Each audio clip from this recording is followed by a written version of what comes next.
जब नरेंद्र मोदी जी की मां लकड़ी के चूल्हे पर भोजन पकाती थी तो धुएं के कारण आंख में से आंसू निकलते।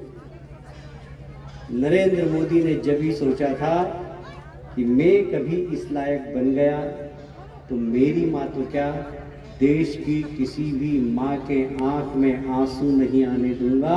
और मुझे कहते हुए ये गर्व है कि हमारे देश का प्रधानमंत्री नरेंद्र मोदी लाल किले की प्राचीर पर 15 अगस्त को जब झंडा वंदन करता है तो सबसे पहले उसे कुछ दिखाई देता है तो गांव दिखाई देते हैं, वहां हमारी माता बहनें दिखाई देती है जो लकड़ी के चूल्हे पर रोटी बनाती है। तो वहीं से घोषणा करते हैं कि मेरे देश की गरीब माँ जो लकड़ी के चूल्हे पे भोजन बना रही है, अपने आंसू पोंछ रही है, उनके आंसू रुकने के लिए मैं उज्जवल योजना चालू कर रहा हूं।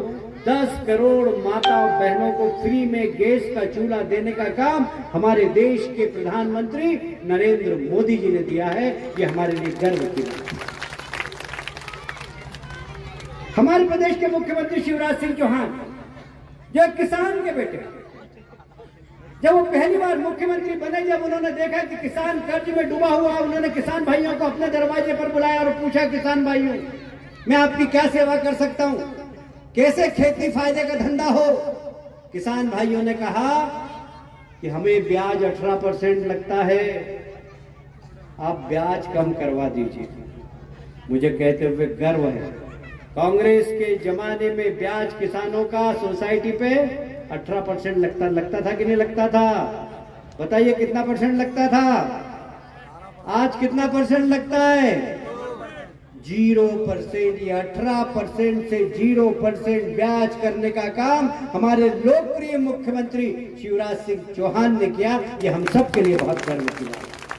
मैं पूछना चाहता हूं, कांग्रेस की सरकार थी, अर्जुन सिंह जी मुख्यमंत्री थे, मोतीलाल वोरा मुख्यमंत्री थे, दिग्विजय सिंह जी 10 साल तक मुख्यमंत्री थे, उन्हें कभी याद नहीं आया कि किसानों का कर्ज बढ़ रहा है, उनको कम ब्याज पर लोन की सुविधाएं कराई जाए? उनको कभी ध्यान नहीं आया। अरे हमारे शिवराज सिंह चौहान ने इस प्रदेश के गरीब लोगों के लिए, हमारी माताएं गई, इस गरीबी के माहौल में हम अपनी बेटी की शादी नहीं कर सकते।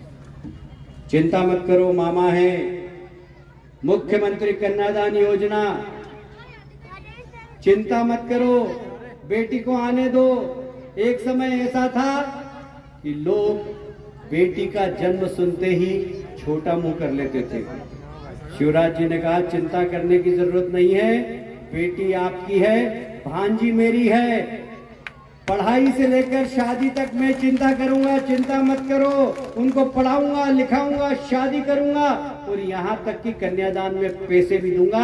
आप चिंता मत करना। मुख्यमंत्री कन्यादान योजना के माध्यम से इस देश के अंदर 4 लाख कन्याओं की शादी कराने का सौभाग्य हमारे प्रदेश के मुख्यमंत्री शिवराज जी को मिला। इन सब योजनाएं भारतीय जनता पार्टी के समय चलती थी। कांग्रेस की सरकार है, कमलनाथ जी मुख्यमंत्री बने। कमलनाथ जी मुख्यमंत्री बनने के बाद बहुत सारी घोषणाएं की, वादा किया था उन्होंने किसानों का 2 लाख का कर्जा माफ करेंगे, किया था कि नहीं किया था? कांग्रेस ने वादा किया था। 2 लाख का कर्जा माफ हुआ क्या आपका? किसी का कर्जा माफ हुआ? किसी का कर्जा माफ हुआ? हमारे नौजवान यहाँ पर खड़े हुए युवा मोर्चे के कार्यकर्ता बहुत उत्साह के साथ नारे लगा रहे थे कि कौन आया, जिंदाबाद जिंदाबाद जिंदाबाद। ये नौजवानों को भी विश्वास दिलाया था कि चिंता मत करो, कमलनाथ मुख्यमंत्री बनेगा तो तुम्हारे खाते में बिना काम के 4000 रुपए आ जाएंगे। किसी के खाते में आएगा 4000 रुपए? कमलनाथ जी मैं पूछना चाहता हूं, आप सिंधिया जी को गद्दार कहते हैं, आप सिसोदिया जी को गद्दार कहते हैं।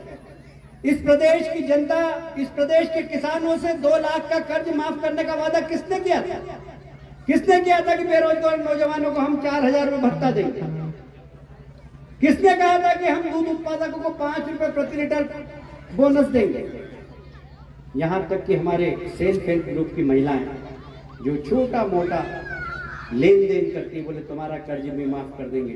हमारे शिक्षक गुरुजी सबको कह दिया हम स्थायी कर देंगे। ऐसे घोषणा करी जैसे भोलेनाथ करते हैं। लोगों ने विश्वास कर लिया कि भोलेनाथ है, पर उन्होंने ये समझ में नहीं आया कि ये भोलेनाथ नहीं है, ये कमलनाथ है, कपटनाथ है, धोखा दे रहे हैं प्रदेश की जनता को। मुख्यमंत्री बनने के बाद जनता की सेवा भूल गए। मैं याद दिलाना चाहता हूं, पिछले विधानसभा चुनाव में कांग्रेस की सभा होती थी। मैं जैसे आज हेलीकॉप्टर से आया, वैसे हेलीकॉप्टर से घूमता था। हमारे दोनों चुन्नू और मुन्नू, कमलनाथ और दिग्विजय सिंह, ये चुन्नू मुन्नू, इनकी दोनों सभा होती थी। मैं देखता था हेलीकॉप्टर से, किसी सभा में 200 लोग, किसी सभा में 150 लोग इनकी सभा सुनने ही नहीं आते। सिंधिया जी की सभा में 1000 लोग, 2000 लोग, 5000 लोग। ये दोनों चुन्नू मुन्नू ने बड़ा दाव किया। इन्होंने एक वचन पत्र बनाया। वचन पत्र में कह दिया, सिंधिया जी सब किसानों से वादा कर दो, 2 लाख रुपए कर्जा माफ कर देंगे, बेरोजगार नौजवानों को रोजगार देंगे, आदिवासियों को पट्टे देंगे। खूब बहुत सारी घोषणाएं। सिंधिया जी भी राजघराने के आदमी, उन्होंने भी घोषणा कर दी। इन दोनों चुन्नू मुन्नू ने वचन पत्र उनके हाथ में दे दिया। उनकी सभा में भीड़ आती थी, वो भी ऊंचे हाथ कर करके घोषणा करते थे कि चिंता मत करो, भारतीय जनता पार्टी को हराना है, कांग्रेस की सरकार लाना है, किसानों का कर्जा माफ कर देंगे, आदिवासी भाइयों को भूमि के पट्टे देंगे, फ्री में अनाज देंगे, बेरोजगार नौजवानों को रोजगार देंगे, नहीं तो रोजगार भत्ता देंगे।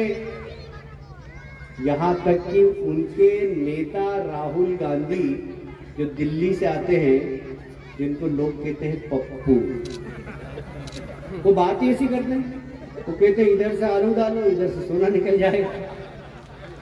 उन्होंने भी भोपाल की मंदसौर की सभा में आके कहा कि अगर 8 दिन में किसान भाइयों का 2 लाख का कर्जा समाप्त नहीं हुआ तो मैं मुख्यमंत्री हटा दूंगा। सिंधिया जी खुश, बढ़िया है, 8 दिन के अंदर सारे किसानों का कर्जा माफ हो जाएगा। प्रदेश की जनता उनकी बात में आ गई, कांग्रेस को जिता दिया, कांग्रेस की सरकार बन गई। चुन्नू मुख्यमंत्री बन गए, मुख्यमंत्री निवास में चले गए। मुन्नू ने एक बंगला ले लिया और ट्रांसपोर्ट उद्योग खोल लिया। लाओ पैसे लाओ, ट्रांसफर कराओ, पैसे लाओ, ट्रांसफर कराओ, लाओ और ऑर्डर। लाओ और ऑर्डर होगा, लार्डर नाम सुना आपने, लाइन ऑर्डर। मुन्नू का ये काम था, लाओ ऑर्डर, लाओ ऑर्डर। मुन्नू इधर नोट गिन रहा है, चुन्नू उधर सीएम हाउस से मस्ती छान रहा है।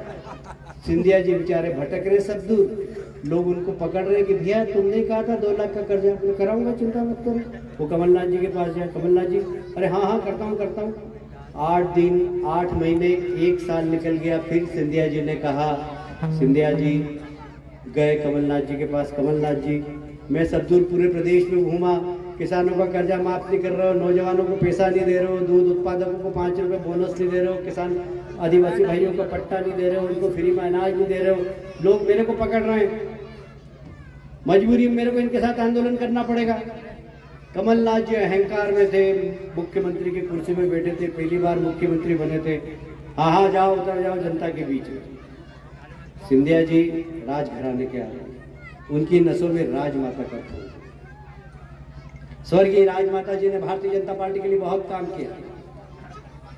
वो स्वाभिमानी व्यक्ति, जब उन्होंने कहा कि हाँ सड़क पे उतर जाओ, इधर से नरेंद्र मोदी की ट्रेन, एक्सप्रेस ट्रेन आ रही है, नरेंद्र मोदी की वो एक्सप्रेस ट्रेन जिन्होंने इस देश के अंदर ऐतिहासिक काम किए। हम नारे लगाते हैं, राम लला हम आएंगे, मंदिर वही बनाएंगे। ये मुन्नू है ना, दिग्विजय सिंह जी, ये कहते थे तारीख नहीं बताएंगे।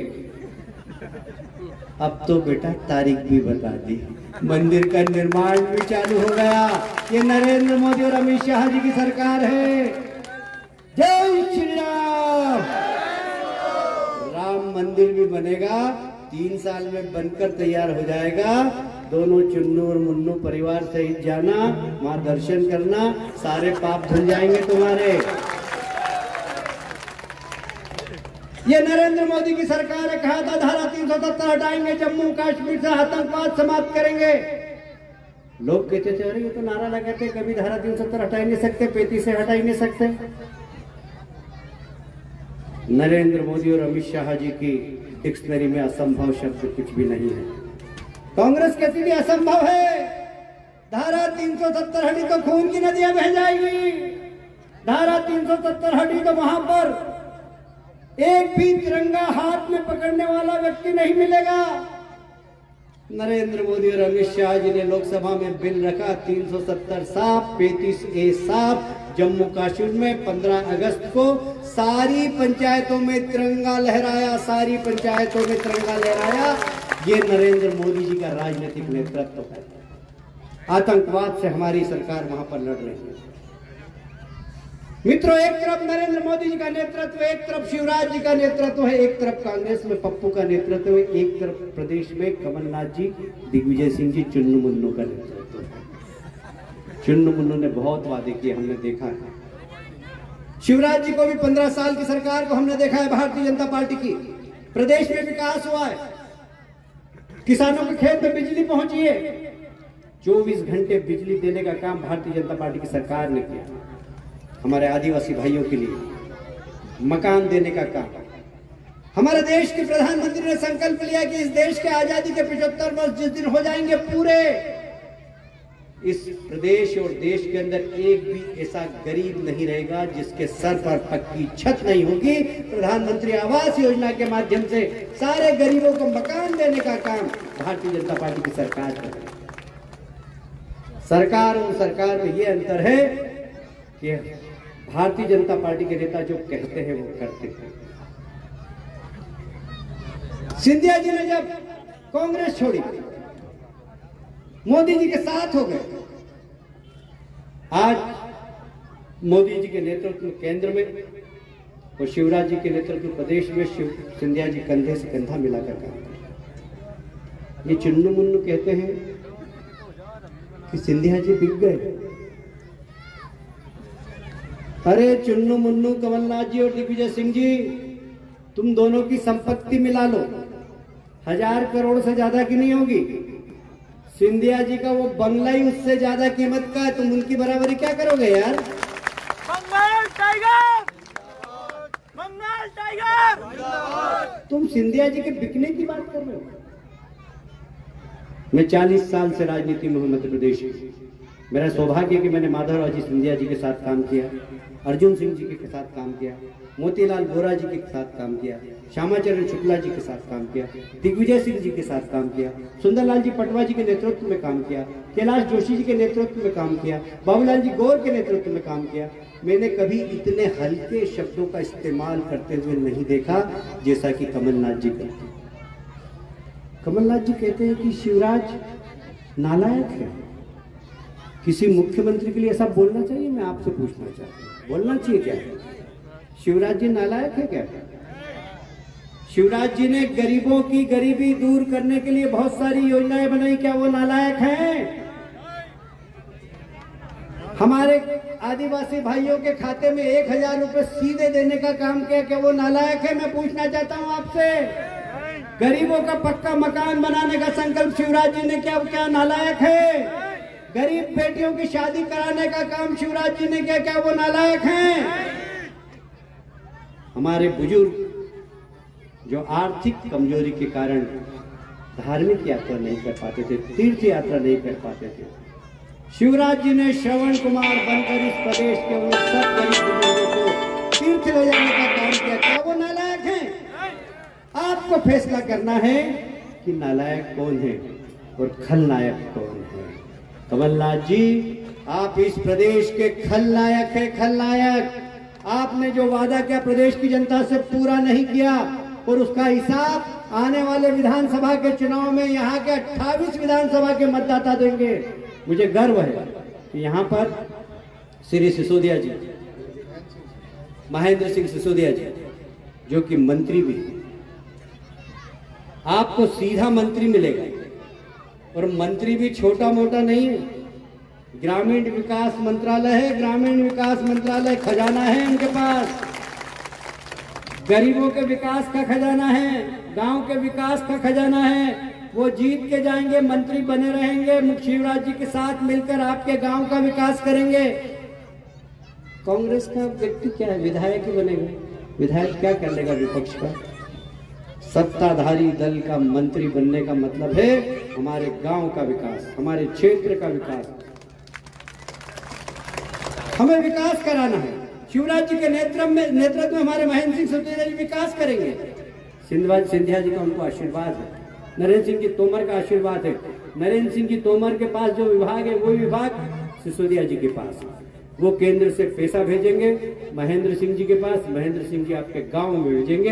सड़क, बिजली, पानी, तालाब सब बनाने का काम आपका महेंद्र सिंह जी करेंगे। मैं आपसे वादा करता हूं। और इसलिए मैं आपका ज्यादा समय लेना नहीं चाहता। मुझे अभी इंदौर जाना है, पहले हेलीकॉप्टर से जाने वाला था, बाय रोड जाऊंगा क्योंकि हेलीकॉप्टर उड़ने का समय समाप्त हो गया। तो मैं आपसे एक ही निवेदन करना चाहता हूँ, मैं आपसे वादा लेना चाहता हूँ कि आप सब घर घर जाकर आने वाले चुनाव में कमल का बटन दबाने के लिए अनुरोध करेंगे। आप सब मिलकर करेंगे, मेरे साथ संकल्प लेंगे। बोलिए भारत माता की, भारत माता की, भारत माता की। धन्यवाद।